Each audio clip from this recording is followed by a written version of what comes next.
Em maio de 1945, enquanto o mundo celebrava o fim da Segunda Guerra Mundial na Europa, uma corrida silenciosa e desesperada estava apenas começando. Nas ruínas fumegantes da Alemanha nazista, equipes especiais americanas vasculhavam laboratórios destruídos, instalações subterrâneas secretas e fábricas abandonadas. Não procuravam ouro ou obras de arte. Procuravam algo muito mais valioso: conhecimento e as mentes que o possuíam. A Alemanha nazista havia sido, paradoxalmente, um dos centros tecnológicos mais avançados do mundo durante a guerra. Enquanto cometia atrocidades inimagináveis, o regime também investia massivamente em pesquisa científica e desenvolvimento de armamentos. Foguetes balísticos, aviões a jato, submarinos revolucionários, mísseis guiados, armas químicas avançadas, pesquisa atômica inicial. A lista era impressionante e aterrorizante. Agora, com a Alemanha derrotada e dividida, uma nova realidade geopolítica emergia rapidamente. A aliança entre Estados Unidos e União Soviética, sempre frágil, estava se despedaçando. Winston Churchill já falava de uma cortina de ferro descendo sobre a Europa. A Guerra Fria estava começando antes mesmo que a Segunda Guerra Mundial esfriasse completamente. Para os líderes militares e políticos americanos, a matemática era simples e brutal. Os soviéticos estavam avançando do leste, capturando o território alemão e tudo o que continha. Se os americanos não agissem rapidamente, décadas de pesquisa alemã e centenas de cientistas brilhantes cairiam nas mãos de Stalin. Isso poderia mudar o equilíbrio de poder global de forma irreversível. Foi nesse contexto que nasceu a Operação Paperclip, uma das iniciativas de inteligência mais controversas e consequentes da história americana. O nome vinha de um detalhe administrativo mundano. Clipes de papel eram anexados aos dossiês dos cientistas alemães, selecionados para identificá-los rapidamente, mas não havia nada mundano sobre o programa em si. A operação começou informalmente no final de 1944, quando ficou claro que a vitória aliada era questão de tempo. A inteligência americana havia identificado instalações-chave de pesquisa alemã através de interrogatórios de prisioneiros, reconhecimento aéreo e informações de espiões. Peenemünde, no Mar Báltico, onde os foguetes V-2 foram desenvolvidos, era alvo prioritário. Nordhausen, onde enormes instalações subterrâneas produziam esses foguetes usando trabalho escravo, era outra. Em abril de 1945, com tropas americanas avançando rapidamente pela Alemanha, unidades especiais conhecidas como Missões Alsos foram destacadas para capturar esses locais antes dos soviéticos. A corrida era literal. Em alguns casos, americanos e soviéticos chegavam a instalações com apenas horas de diferença. Um momento crucial veio em 2 de maio de 1945, quando uma equipe americana liderada pelo Major William Bromley chegou a Bad Sachsa, pequena cidade no centro da Alemanha. Ali, escondido em uma mina de potássio abandonada, estava um tesouro inestimável: toneladas de documentos técnicos do programa de foguetes alemão. Mais de 14 toneladas de plantas, cálculos, relatórios de teste e correspondência. Era essencialmente toda a memória institucional do programa de foguetes mais avançado do mundo. Os documentos foram rapidamente empacotados e enviados para os Estados Unidos, mas documentos, por mais valiosos que fossem, não eram suficientes. Os americanos queriam as pessoas que os criaram, que entendiam não apenas o que estava escrito, mas todo o conhecimento tácito, a intuição de engenharia, as lições aprendidas através de anos de tentativa e erro. O alvo número 1 era Wernher von Braun. Com apenas 33 anos em 1945, von Braun já era lenda na comunidade científica. Desde adolescente, era obcecado por foguetes e viagens espaciais. Na década de 1930, quando Hitler chegou ao poder, von Braun viu oportunidade. O regime nazista estava disposto a financiar generosamente pesquisa em mísseis de longo alcance. Von Braun juntou-se ao exército alemão e, em 1937, tornou-se diretor técnico do Centro de Pesquisa de Peenemünde. Ali, com recursos essencialmente limitados, ele e sua equipe desenvolveram o Aggregat 4, mais conhecido como V-2. Era o primeiro míssil balístico de longo alcance operacional do mundo, Podia carregar uma tonelada de explosivos por mais de 300 quilômetros, atingindo velocidades supersônicas e subindo até a borda do espaço antes de cair sobre seu alvo. O V-2 era tecnologicamente revolucionário. Usava combustível líquido, sistema de orientação giroscópico, aletas aerodinâmicas para controle na atmosfera e alcançava altitudes onde o ar era tão rarefeito que controle aerodinâmico era impossível. Era, essencialmente, o ancestral de todos os foguetes modernos, mas o V-2 também tinha lado terrivelmente sombrio. Mais de 3.000 foram lançados contra Antuérpia, Londres e outras cidades, matando aproximadamente 9.000 civis. Pior ainda, a construção dos foguetes dependia de trabalho escravo. Nas instalações subterrâneas de Mittelwerk, em Nordhausen, mais de 20.000 prisioneiros de campos de concentração morreram de exaustão, inanição, espancamentos e enforcamentos públicos. Mais pessoas morreram construindo V-2 do que foram mortas por eles. Von Braun visitava regularmente Mittelwerk. Era membro da SS, embora afirmasse mais tarde que foi forçado a entrar. Evidências sugerem que estava bem ciente das condições horríveis e não fez nada para melhorá-las. Para Von Braun, os foguetes eram tudo. Política, ética, custos humanos eram secundários à visão técnica. Quando ficou claro que a Alemanha perderia a guerra, Von Braun tomou decisão calculada. Poderia tentar fugir para a Suíça neutra, poderia se render aos soviéticos que estavam mais próximos, ou poderia procurar os americanos. Escolheu os americanos, acreditando corretamente que eles teriam mais recursos e interesse em continuar desenvolvimento de foguetes. Em 2 de maio de 1945, Von Braun enviou seu irmão Magnus de bicicleta para encontrar tropas americanas. A rendição foi organizada e, em poucas semanas, Von Braun e aproximadamente 120 de seus principais cientistas e engenheiros estavam sob custódia americana. Foi um dos maiores golpes de inteligência da guerra, mas havia problema significativo. As políticas oficiais aliadas, estabelecidas nas conferências de Yalta e Potsdam, eram claras. Membros do Partido Nazista, e especialmente da SS, deveriam ser presos e processados, não recompensados com empregos e proteção. Von Braun e muitos em sua equipe claramente se qualificavam para a prisão sob essas diretrizes. A solução foi criar exceções. Argumentava-se que esses cientistas eram diferentes, que seu conhecimento era crucial para a segurança nacional americana, que seriam desnazificados e monitorados. Os dossiês foram higienizados. Afiliações ao Partido Nazista foram minimizadas ou apagadas. Participação em crimes de guerra foi ignorada ou ativamente escondida. O presidente Harry Truman, inicialmente, era cético. Em setembro de 1946, emitiu diretiva explícita proibindo entrada nos Estados Unidos de nazistas ardentes ou apoiadores do nazismo.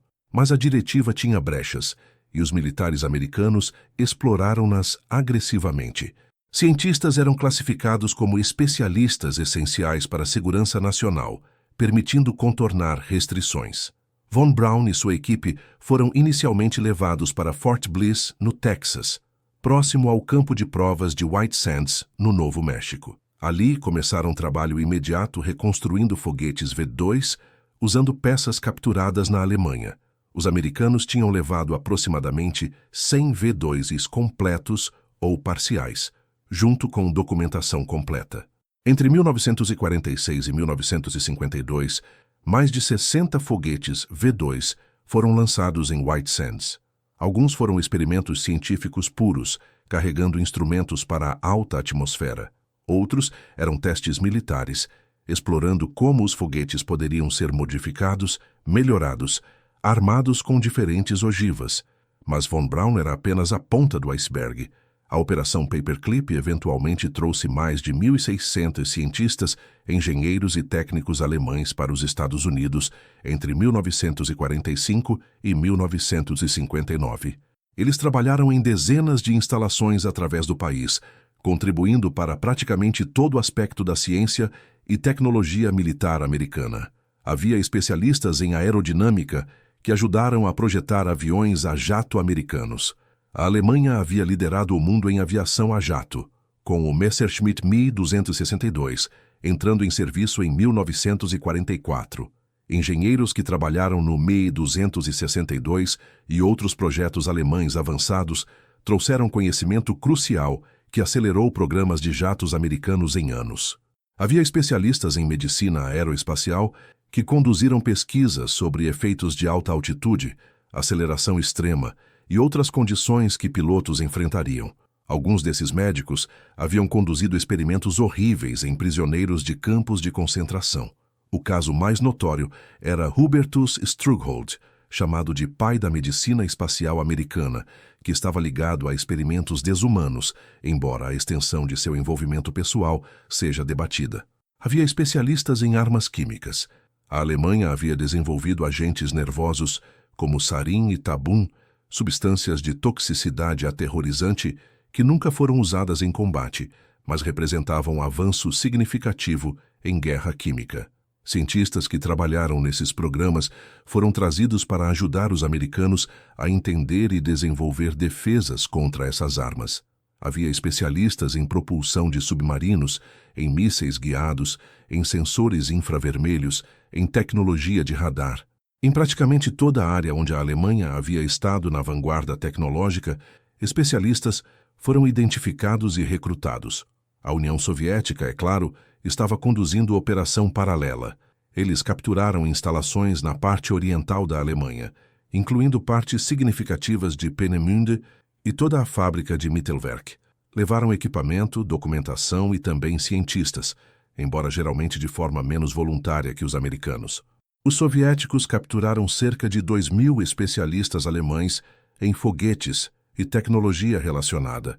Muitos foram simplesmente embarcados com suas famílias e levados para a União Soviética, onde trabalharam em condições que variavam de relativamente confortáveis a essencialmente prisão dourada.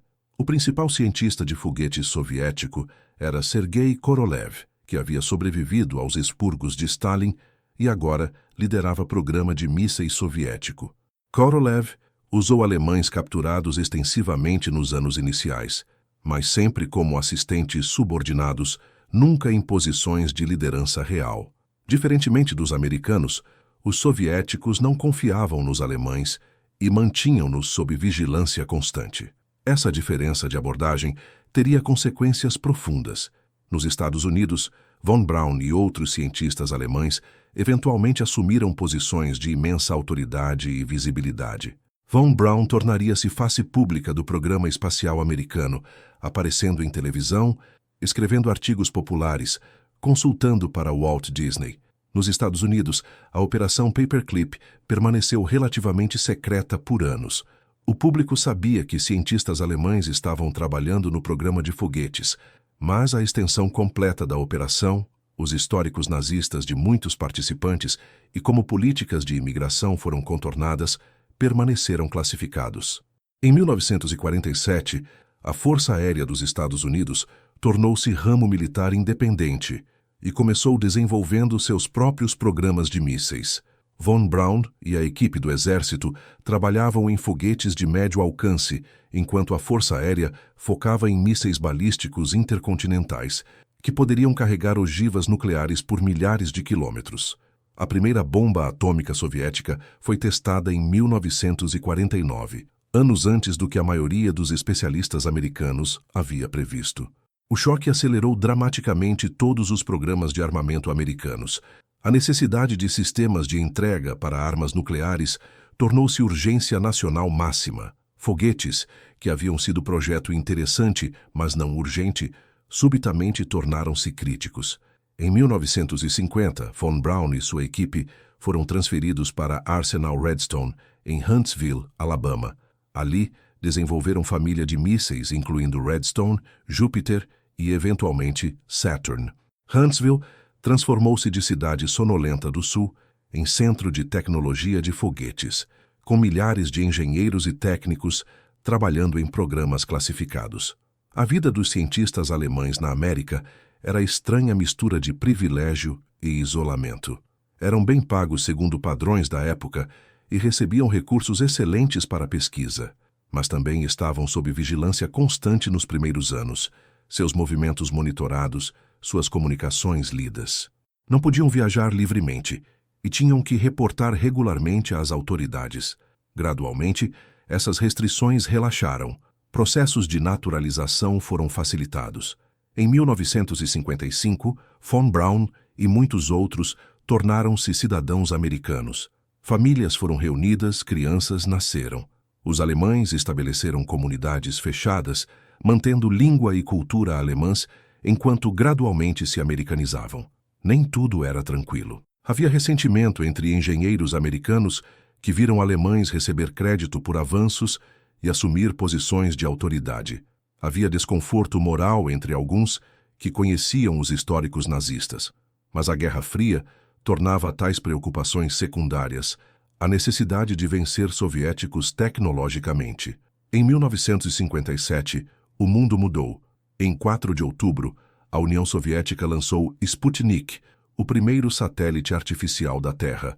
Era a esfera de metal de apenas 58 centímetros de diâmetro, mas suas transmissões de rádio anunciavam nova era. Os soviéticos haviam alcançado o espaço primeiro, e a implicação era clara. Foguetes que podiam colocar satélites em órbita podiam entregar ogivas nucleares em qualquer lugar da Terra. A América ficou chocada. Como os soviéticos haviam superado os Estados Unidos, apesar de todos os cientistas alemães, de toda a tecnologia capturada, havia recriminações, investigações, pânico sobre lacuna de mísseis que supostamente deixava a América vulnerável. Von Braun e seu time argumentaram que poderiam ter colocado o satélite em órbita anos antes, se tivessem tido permissão e recursos. Em retrospecto, provavelmente tinham razão. O foguete Júpiter C que desenvolveram era tecnicamente capaz de alcançar velocidade orbital já em 1956, mas não receberam autorização para tentar. Após Sputnik, as comportas se abriram. Recursos foram despejados em programa espacial. Von Braun foi colocado no comando de esforços para colocar a América no espaço. Em 31 de janeiro de 1958, apenas 4 meses após Sputnik, foguete Juno I, desenvolvido pela equipe de Von Braun, lançou Explorer 1, o primeiro satélite americano. Foi um momento de redenção para Von Braun. Fotografias icônicas mostram-no segurando o modelo do Explorer 1 acima da cabeça em celebração triunfante. Para o público americano, ele tornou-se herói, gênio visionário que levaria a América às estrelas. Seu passado nazista foi convenientemente esquecido ou minimizado na narrativa oficial. Em 1958, a NASA foi criada em resposta direta ao desafio soviético. Von Braun e sua equipe foram transferidos do controle do exército para a nova Agência Espacial Civil. Foi transformação notável. Homens que haviam construído armas de terror para Hitler, agora construíam foguetes para a exploração pacífica do espaço. A corrida espacial da década de 1960 foi, em muitos aspectos, duelo entre equipes lideradas por cientistas de foguetes formados na Segunda Guerra Mundial. Do lado soviético, Sergei Korolev liderava esforços, assistido por alemães capturados nos primeiros anos. Do lado americano, Wernher von Braun era a figura central. Ambos os homens haviam aprendido o ofício durante a guerra. Agora, competiam para alcançar novos marcos. Primeiro humano no espaço, primeira caminhada espacial, primeiro pouso na Lua. Os soviéticos venceram os marcos iniciais. Yuri Gagarin tornou-se primeiro humano no espaço em 12 de abril de 1961.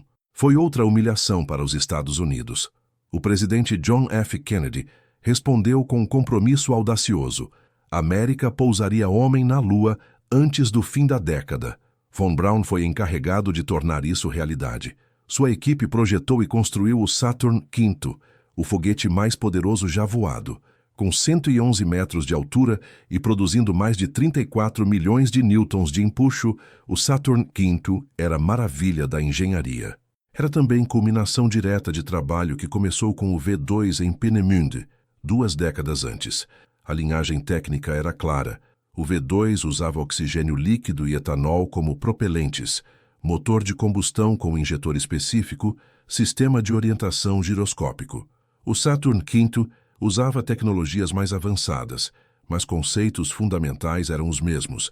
Era evolução direta, não revolução. Em 16 de julho de 1969, Saturn V levantou o voo de Cabo Kennedy, carregando o Apollo 11 e 3 astronautas em direção à Lua. 4 dias depois, Neil Armstrong e Buzz Aldrin caminharam sobre superfície lunar enquanto o mundo assistia na televisão. Foi um dos maiores triunfos tecnológicos da história humana. Para von Braun foi momento de validação suprema. O menino que sonhava com viagem espacial, o jovem engenheiro que vendeu alma aos nazistas para construir foguetes, o prisioneiro de guerra que negociou o caminho para a liberdade, oferecendo conhecimento, havia finalmente alcançado o sonho máximo. Humanos haviam deixado a Terra e pisado em outro mundo, e sua tecnologia os levou lá. Mas a história completa da Operação Paperclip e suas consequências era muito mais complicada que narrativa triunfante de conquista espacial.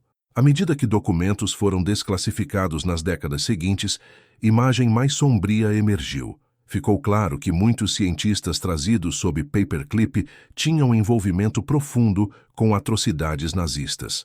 Não eram apenas oportunistas que se juntaram ao partido por conveniência, mas verdadeiros crentes e participantes ativos em crimes de guerra. Arthur Rudolph, que trabalhou próximo a von Braun e mais tarde dirigiu o programa Saturn V, foi gerente de produção em Mittelwerk, onde trabalhadores escravos morriam aos milhares. Testemunhas sobreviventes descreveram-no supervisionando enforcamentos públicos e punições brutais. Em 1984, quando evidências de seu passado vieram à tona, Rudolph renunciou à cidadania americana e fugiu para a Alemanha Ocidental para evitar processo.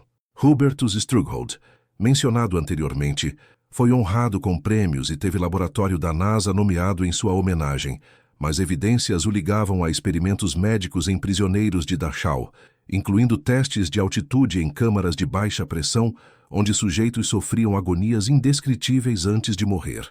Kurt Blohm havia experimentado com armas biológicas e conduzido experimentos de peste em prisioneiros de campos de concentração. Foi julgado em Nuremberg, mas absolvido por falta de evidência conclusiva. Os americanos o recrutaram imediatamente após o julgamento. Trabalhou em programas de guerra química americana por anos. Hubertus Strughold, Walter Schreiber, Kurt Blohm e dezenas de outros trouxeram não apenas conhecimento técnico, mas também históricos de participação em algumas das piores atrocidades do regime nazista. Os dossiês foram higienizados, históricos foram falsificados, mentiras foram contadas para permitir sua entrada nos Estados Unidos. O Departamento de Justiça americano eventualmente criou o Escritório de Investigações Especiais, OSI, em 1979, para investigar nazistas que haviam entrado ilegalmente nos Estados Unidos. Ao longo das décadas, OSI identificou dezenas de participantes da Operação Paperclip cujas afiliações nazistas e crimes de guerra haviam sido escondidos ou minimizados. Alguns foram desnaturalizados e deportados. Outros morreram antes que ações pudessem ser tomadas. Mas o dano à credibilidade moral americana já estava feito. Como poderia os Estados Unidos ter julgado nazistas em Nuremberg enquanto simultaneamente recrutava e protegendo outros? A resposta estava na lógica brutal da Guerra Fria. Para tomadores de decisão da época, a ameaça soviética superava todas as outras considerações. Se recrutar nazistas dava vantagem sobre Stalin, então nazistas seriam recrutados. Moralidade era luxo que não podiam permitir. Essa racionalização tinha custos profundos. Estabeleceu o precedente de que fins justificam meios, que segurança nacional pode desculpar quase qualquer ação. Padrão semelhante seria visto repetidamente em décadas seguintes. Apoio a ditadores brutais porque eram anticomunistas, operações encobertas que violavam lei internacional, alianças com extremistas porque serviam interesses estratégicos de curto prazo. A Operação Paperclip também ilustrou tensão fundamental na ciência e tecnologia. Conhecimento em si é neutro, mas conhecimento é sempre criado por pessoas em contextos específicos. Pode-se separar descoberta científica do cientista que a fez? Pode-se usar conhecimento sem de alguma forma validar ou absolver aqueles que o criaram? Os foguetes que levaram astronautas à Lua eram descendentes diretos de foguetes que aterrorizaram Londres. A medicina aeroespacial que manteve astronautas seguros foi informada por dados obtidos através de tortura e assassinato. Essa realidade incômoda nunca foi totalmente confrontada ou resolvida. A contribuição técnica dos cientistas Paperclip para a América foi indiscutivelmente imensa. O programa espacial, programas de mísseis, desenvolvimento de jatos, medicina aeroespacial, numerosas outras áreas foram dramaticamente aceleradas por seu conhecimento. Alguns estimam que o acesso à expertise alemã avançou tecnologia americana em 10 a 20 anos. Sem von Braun e sua equipe, é duvidoso que a América tivesse pousado na Lua em 1969. Os soviéticos, apesar de terem também capturado cientistas alemães, nunca conseguiram. O programa lunar soviético sofreu falhas catastróficas, parcialmente porque Korolev morreu prematuramente em 1966, mas também porque nunca desenvolveram o equivalente ao Saturn V. A expertise alemã também foi crucial para o desenvolvimento de mísseis balísticos intercontinentais, que formaram espinha dorsal da dissuasão nuclear americana durante a Guerra Fria. Atlas, Titan, Minuteman. Todos esses programas beneficiaram de conhecimento trazido por Paperclip. Na indústria aeroespacial, engenheiros alemães contribuíram para praticamente todo o programa de jato americano das décadas de 1950 e 1960. Técnicas de varredura de asa, entradas de motor, controles de voo de alta velocidade. Muito do conhecimento fundamental veio de pesquisa alemã em tempo de guerra, mas havia também custo de oportunidade. Ao confiar tanto em expertise alemã importada, a América negligenciou o desenvolvimento de capacidades domésticas em algumas áreas. Quando os alemães envelheceram e se aposentaram, havia às vezes lacunas de conhecimento porque americanos haviam sido treinados para seguir abordagens alemãs ao invés de desenvolver próprias. Mais profundamente, havia questão de que tipo de sociedade a América queria ser. Poderia se apresentar como beacon de liberdade e democracia enquanto abrigava criminosos de guerra? Poderia condenar totalitarismo soviético enquanto empregava aqueles que haviam servido o regime ainda mais brutal? Essas contradições foram em grande parte suprimidas durante a Guerra Fria. Necessidade de vencer soviéticos era considerada suprema, mas após colapso da União Soviética em 1991, tornou-se mais difícil justificar escolhas feitas décadas antes. Historiadores começaram a examinar Paperclip mais criticamente. Documentos desclassificados revelaram extensão completa da operação e quão conscientemente históricos nazistas foram escondidos. Sobreviventes do Holocausto e organizações judaicas pressionaram por responsabilização. Em 1985, após anos de pressão, NASA finalmente removeu o nome de Hubertus Strughold de seu prêmio de medicina espacial. Foi reconhecimento tardio de que não importa quão valioso fosse seu conhecimento, honrar homem ligado a experimentos em humanos era moralmente indefensável. A reputação de von Braun também foi reavaliada. Biografia de 2007, por Michael Neufeld, da Smithsonian Institution, apresentou o retrato mais equilibrado. Von Braun não era simplesmente gênio apolítico obcecado por foguetes, mas participante ativo no regime nazista que fez escolhas deliberadas, valorizar a ambição técnica sobre considerações humanitárias. Documentos mostraram que von Braun pessoalmente selecionou trabalhadores escravos para Peenemünde, que estava ciente das condições em Mittelwerk, que usou posição na SS para avançar carreira. Ele não era engrenagem impotente, mas colaborador voluntário. Após a guerra, von Braun reinventou-se habilmente. Em autobiografias e entrevistas, minimizou consistentemente afiliações nazistas, alegou ignorância sobre trabalho escravo, retratou-se como cientista puro forçado a servir regime que pessoalmente desprezava. Essas alegações eram, na melhor das hipóteses, verdades parciais. A transformação de von Braun de oficial SS em ícone americano foi um dos mais notáveis rebranding de imagem pessoal na história. Foi facilitado por cúmplice silêncio de governo americano que tinha interesse em manter herói espacial popular e não confrontar escolhas moralmente duvidosas que havia feito ao recrutá-lo. Para muitos alemães comuns que vieram sob Paperclip, história era menos clara. Jovens engenheiros e técnicos que simplesmente trabalharam em tecnologia sem afiliação profunda ao nazismo ou participação em crimes foram agrupados com figuras mais problemáticas. Alguns foram genuinamente vítimas de circunstâncias, profissionais talentosos, que tiveram azar de viver sob ditadura. Separar esses casos é desafio contínuo para historiadores. Não havia linha clara dividindo inocentes de culpados. Houve graus de colaboração, níveis de conhecimento, diferentes motivações. Alguns eram verdadeiros crentes nazistas, outros oportunistas, outros simplesmente tentando sobreviver.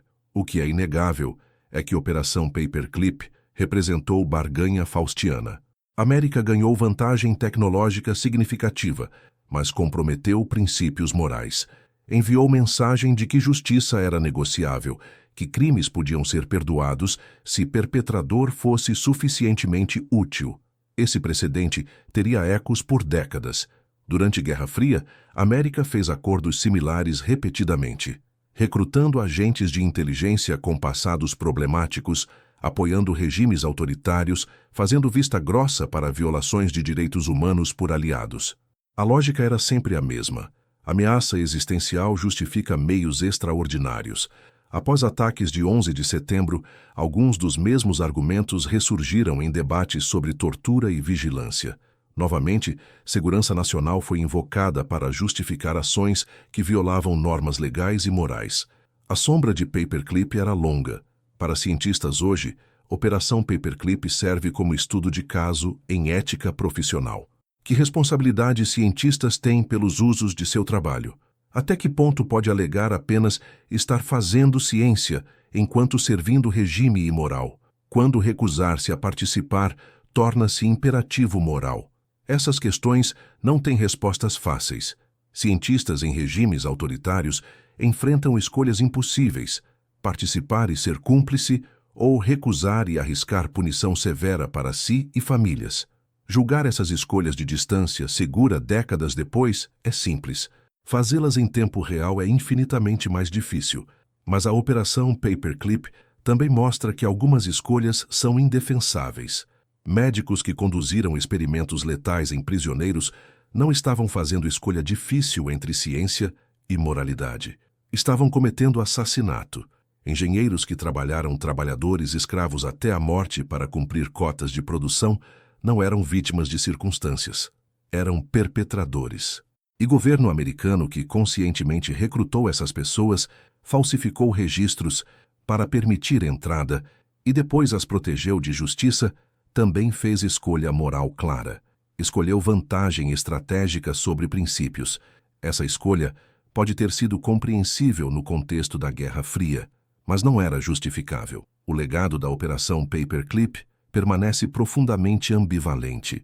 Cada vez que astronautas lançam ao espaço, voam em tecnologia que traça linhagem direta a V2 e aos cientistas que os construíram. Cada míssil de defesa nacional é descendente daquele mesmo trabalho. A dívida técnica é inegável, mas essa dívida veio com preço moral que nunca foi totalmente pago. Justiça foi negada a milhares de vítimas de crimes de guerra porque perpetradores eram úteis demais para processar. Mentiras foram institucionalizadas para proteger programa. Princípios foram comprometidos em nome de pragmatismo. Nos anos finais de sua vida, Wernher von Braun raramente falava sobre passado alemão. Focava no futuro, em colônias espaciais, missões a Marte, na visão que sempre o motivara.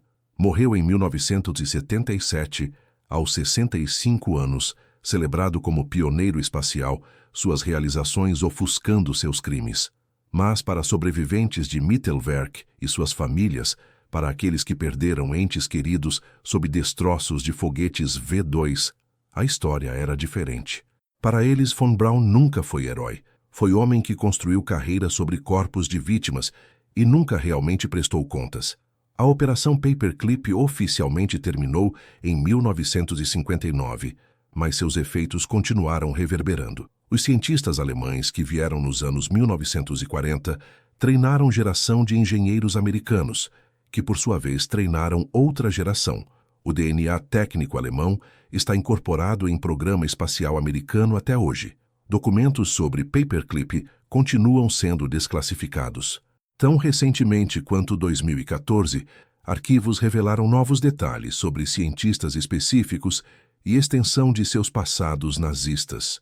Cada nova revelação reaviva debates sobre se a operação foi justificada, se a América traiu valores ao conduzi-la.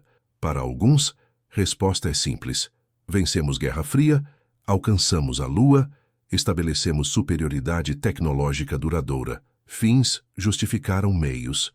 Para outros, resposta é igualmente simples.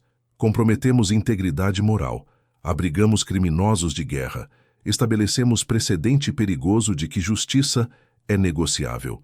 A verdade provavelmente está em algum lugar intermediário, mas é verdade desconfortável que resiste a narrativas limpas. Operação Paperclip foi simultaneamente triunfo de pragmatismo estratégico e falha moral profunda. Foi necessária para a segurança nacional e traição de princípios americanos. Foi brilhante sucesso de inteligência e mancha duradoura em caráter nacional. O caso de Arthur Rudolph ilustra essas complexidades perfeitamente. Ele gerenciou produção em Mittelwerk, onde mais de 20 mil morreram. Foi depois diretor do programa Saturn V que colocou humanos na Lua. Foi premiado pela NASA, recebeu maior honra civil alemã após retornar. Foi também, por qualquer definição razoável, criminoso de guerra não processado. Como reconciliar essas realidades?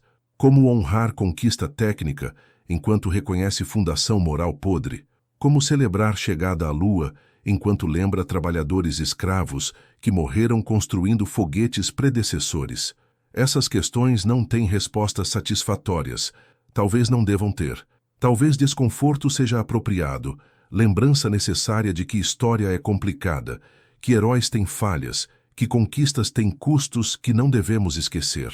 Alguns argumentam que devemos separar completamente conquista científica de contexto moral. Foguetes são foguetes. Matemática é matemática. Física é física. Conhecimento não tem moralidade inerente. Por esse raciocínio, não importa quem desenvolveu tecnologia ou em que circunstâncias, desde que tecnologia funcione. Mas esse argumento ignora que ciência não acontece em vácuo. Cientistas fazem escolhas sobre o que pesquisar, como pesquisar, para quem trabalhar. Essas escolhas têm dimensões morais. Tecnologia incorpora valores e prioridades daqueles que a criam. Os foguetes V2 não eram neutros. Eram armas de terror projetadas especificamente para matar civis e quebrar moral, que também avançaram conhecimento sobre voo de alta altitude e combustão de foguetes não apaga propósito original, e que foram construídos por trabalho escravo mancha permanentemente cada conquista técnica que deles derivou. Reconhecer isso não significa rejeitar todo o legado científico da era nazista, mas significa confrontar honestamente complexidade moral completa. Significa não sanitizar história para criar narrativas confortáveis de progresso inevitável. Significa lembrar vítimas ao lado de celebrar conquistas. No contexto mais amplo da Segunda Guerra Mundial e Guerra Fria, Operação Paperclip foi episódio relativamente menor. Não mudou o resultado fundamental de nenhuma guerra, mas simbolicamente, e em termos de precedente que estabeleceu, importância foi enorme. Mostrou que na competição entre superpotências, regras normais não se aplicavam. Mostrou que governos democráticos podiam e fariam acordos profundamente antidemocráticos quando achassem necessário. Mostrou que justiça, direitos humanos, até mesmo memória de atrocidades recentes podiam ser postos de lado quando inconvenientes estrategicamente. Lições da Operação Paperclip permanecem relevantes hoje. Em era de competição entre grandes potências ressurgente, particularmente com China, argumentos similares estão sendo feitos. Devemos recrutar cientistas chineses, apesar de preocupações sobre espionagem? Devemos colaborar com regimes autoritários em pesquisa científica?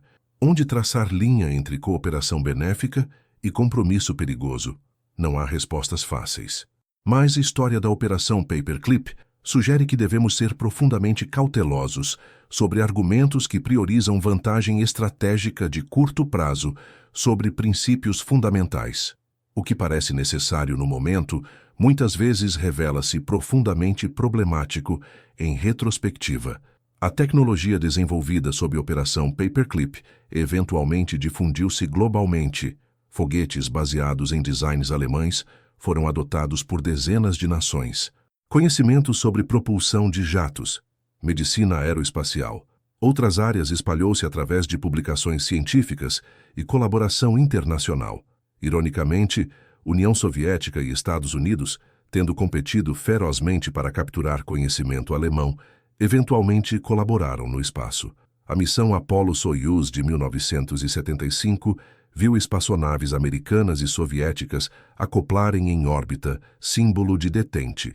Astronautas e cosmonautas, muitos treinados por veteranos de paperclip de ambos os lados, apertaram mãos no espaço. Hoje, Estação Espacial Internacional representa colaboração entre dezenas de nações. Russos, americanos, europeus, japoneses, canadenses trabalham juntos em posto orbital, que é um dos empreendimentos científicos mais ambiciosos já tentados. A tecnologia fundamental ainda traça linhagem aos foguetes alemães de 1940s, mas foi transformada através de décadas de desenvolvimento internacional. Wernher von Braun não viveu para ver ISS, mas certamente teria aprovado. Sua visão sempre foi de exploração espacial internacional, de humanidade unida em busca cósmica. Que essa visão foi financiada primeiro construindo armas para Hitler e depois mísseis para a Guerra Fria eram, de seu ponto de vista, detalhes infelizes, mas necessários. Mas detalhes importam. Meios moldam fins. A maneira como chegamos a algum lugar determina que tipo de lugar é quando chegamos. Uma estação espacial construída sobre fundação de trabalho escravo e crimes de guerra, mesmo que décadas removida, carrega essa história consigo. Isso não significa que devemos abandonar exploração espacial ou rejeitar conhecimento derivado de fontes problemáticas, mas significa que devemos lembrar e reconhecer história completa. Significa honrar vítimas esquecidas. Significa educar futuras gerações, não apenas sobre triunfos técnicos, mas também sobre custos humanos. Em museus de voo e centros espaciais através da América, foguetes V2 são exibidos como maravilhas de engenharia. Placas descrevem especificações técnicas, trajetória de desenvolvimento, papel na história de foguetes. Muitas vezes, menção de trabalho escravo é ausente ou mínima, nota de rodapé desconfortável em narrativa de progresso técnico. Alguns museus têm feito melhor. United States Holocaust Memorial Museum, em Washington, inclui seção sobre trabalho escravo em produção de armamentos, incluindo foguetes. Documenta condições em Mittelwerk, mostra rostos e nomes de algumas vítimas, não permite que conquista técnica obscureça horror humano. Esse equilíbrio é difícil, mas necessário. Podemos admirar a engenharia brilhante enquanto condenamos o sistema moral corrupto que a produziu.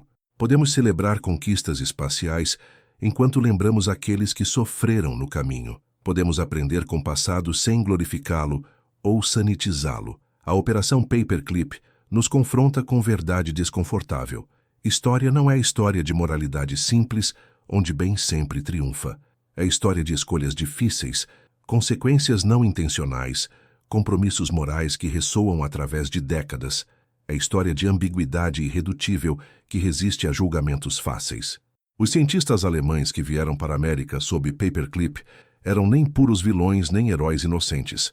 Eram seres humanos complexos que fizeram escolhas em circunstâncias extremas. Algumas dessas escolhas defensáveis, muitas não. Governo americano que os recrutou estava nem traindo princípios completamente nem defendendo-os firmemente. Estava navegando terreno moralmente ambíguo, de forma que pareceu necessária na época, mas permanece controversa hoje.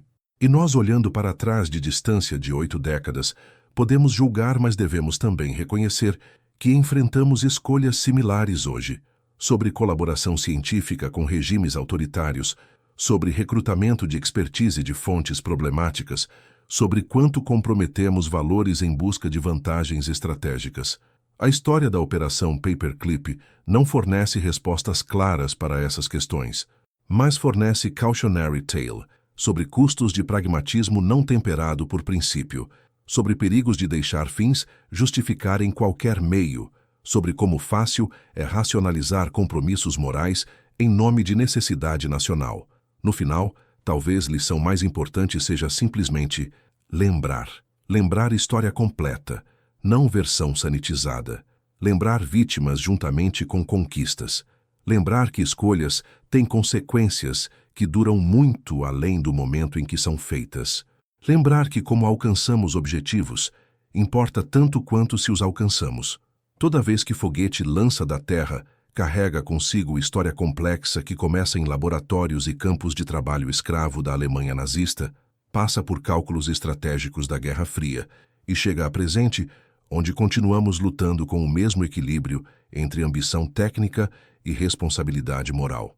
A Operação Paperclip assegurou que a América venceria a corrida espacial, mas também assegurou que vitória seria complicada por questões não resolvidas sobre justiça, moralidade e o verdadeiro custo do progresso. 80 anos depois, essas questões permanecem tão relevantes quanto sempre foram, esperando cada nova geração para confrontá-las novamente. Hoje, quando olhamos para o céu e vemos satélites orbitando, quando acompanhamos missões a Marte, quando sonhamos com retorno à Lua e além, estamos olhando para o legado direto da Operação Paperclip. A infraestrutura tecnológica que torna possível a exploração espacial moderna foi construída, em parte significativa, por homens que serviram ao Terceiro Reich. Essa realidade não diminui as conquistas de milhares de engenheiros, cientistas e astronautas que vieram depois, mas adiciona camada de complexidade que não devemos ignorar. A história da conquista espacial não é apenas história de visão e coragem. É também história de escolhas morais difíceis, de justiça adiada, de compromissos que continuamos vivendo. Os arquivos da Operação Paperclip provavelmente ainda guardam segredos. Documentos permanecem classificados. Detalhes completos sobre certos cientistas nunca foram totalmente revelados. À medida que mais material é desclassificado com o passar dos anos, nossa compreensão dessa operação extraordinária continuará evoluindo. Mas o essencial já está claro. Entre 1945 e 1959, os Estados Unidos recrutaram mais de 1.600 cientistas e técnicos alemães, muitos com passados profundamente problemáticos, porque acreditavam que a segurança nacional exigia. Esses homens contribuíram imensamente para a tecnologia americana, ajudando a vencer a Guerra Fria e a alcançar as estrelas. O preço dessa vitória foi medido não apenas em dólares gastos ou anos de trabalho, mas em princípios comprometidos e justiça negada. Foi medido nas vidas dos trabalhadores escravos que morreram construindo foguetes V2, nos civis mortos por esses mesmos foguetes, nas vítimas de experimentos médicos horríveis, cujos torturadores nunca foram punidos. A Operação Paperclip nos ensina que o progresso raramente é simples ou puro, que as tecnologias que usamos carregam histórias que nem sempre queremos conhecer, que as conquistas que celebramos frequentemente têm fundações que preferimos esquecer. Mas também nos ensina que devemos lembrar, não para diminuir realizações genuínas, mas para compreendê-las completamente, não para julgar passado com arrogância do presente, mas para aprender com ele, não para apagar história complexa em favor de narrativas simples, mas para abraçar toda a verdade, por mais desconfortável que seja. Quando Neil Armstrong pisou na Lua em julho de 1969 e pronunciou suas palavras famosas sobre pequeno passo para um homem e salto gigante para a humanidade, estava certo. Foi momento transcendente na história humana. Mas o caminho até aquele momento foi pavimentado não apenas por sonhos e dedicação, mas também por decisões moralmente ambíguas tomadas em salas secretas 2 décadas antes. Essa é a história completa da Operação Paperclip. Triunfo e tragédia, brilhantismo e brutalidade, conquista comprada a preço que nunca paramos completamente de pagar. É história que merece ser contada, lembrada e ponderada, não como lição simples com moral clara, mas como reflexo da complexidade inevitável da história humana. E assim, toda vez que olhamos para cima e vemos rastro de foguete cruzando o céu, carregamos conosco essa história dupla, a maravilha do que a humanidade pode alcançar e o lembrete sóbrio do que estivemos dispostos a fazer para alcançá-lo.